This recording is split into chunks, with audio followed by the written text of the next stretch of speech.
Hey guys, it's Nickfamus here. I'm sure by now you've heard the super exciting news that we're finally getting a new Dragon Ball Z Budokai Tenkaichi game. Those games were a big part of my childhood, as it was for most DBZ fans that had consoles in that era.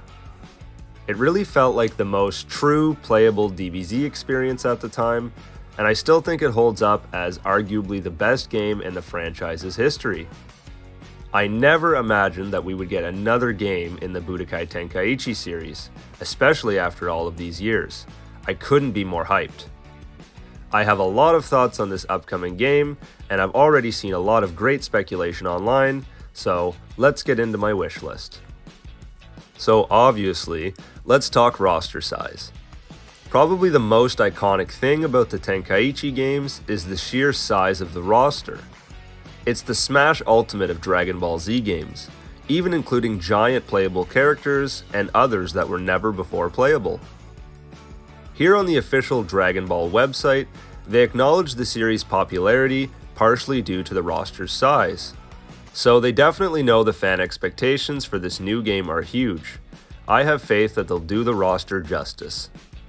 DLC wasn't a thing in 2007, obviously, but as gaming has progressed with time, post-launch content behind paywalls have become more and more common in games, and this includes the Dragon Ball Z games. Just look at Xenoverse 2, 7 years later, and they're still releasing characters and content for money. While I do think it's great to add content after launch, and I don't mind supporting the devs behind these awesome games, I'm a bit worried it'll affect the main roster. DLC characters should be reserved for extra bonus characters, like content from Dragon Ball Heroes, Dragon Ball Legends, or possibly even the Dragon Ball Super manga if they don't make the main cut.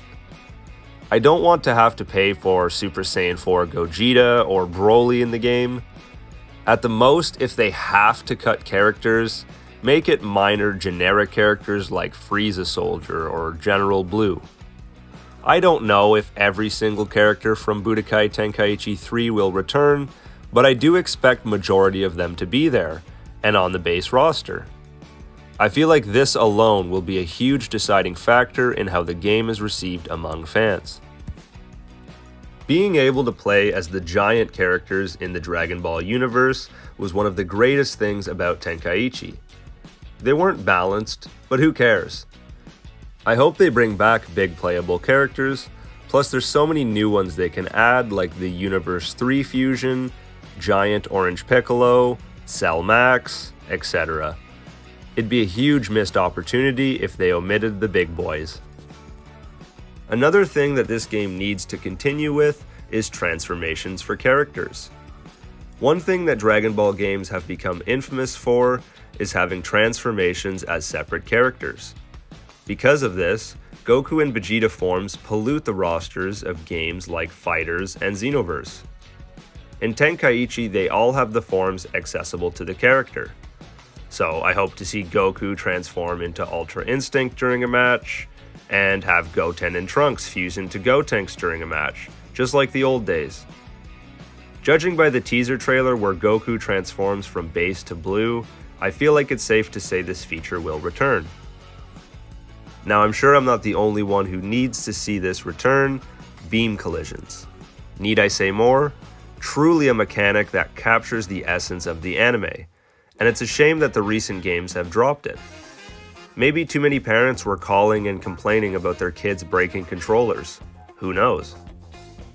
I really enjoyed Budokai Tenkaichi 3's story mode and thought that it was set up nicely. It wasn't a totally cinematic experience like with some of the Dragon Ball games, but it still did a good job at getting most of the story across, even covering original Dragon Ball story and GT story. They could continue this with Super Story, and also bring back more what-if story arcs. There's so many cool ideas they could use, like Zamasu and Goku Black fusing with the Fusion Dance, or if Buu never fell asleep before the Tournament of Power. The possibilities are endless. It seems pretty clear the excitement around the Tenkaichi games is real, so I'm sure Bandai Namco knows how big of a pair of shoes they need to fill with this upcoming game. I have faith they'll do us fans justice and will get the best DBZ game to come out in over a decade. Most of all, I'm excited to see how the graphics will look. Fighter's art style and graphics with Tenkaichi gameplay and mechanics is a recipe for a masterpiece. I just know Budokai Tenkaichi 4 is going down in the Dragon Ball Z history books. What are your must-haves for the new Tenkaichi game? If you liked the video, be sure to subscribe for more Dragon Ball Z content. I'll definitely be keeping up to date with this game. Thanks for watching, guys. As always, this has been Nickfamous. See you later. Let's see how he likes a Kamehameha!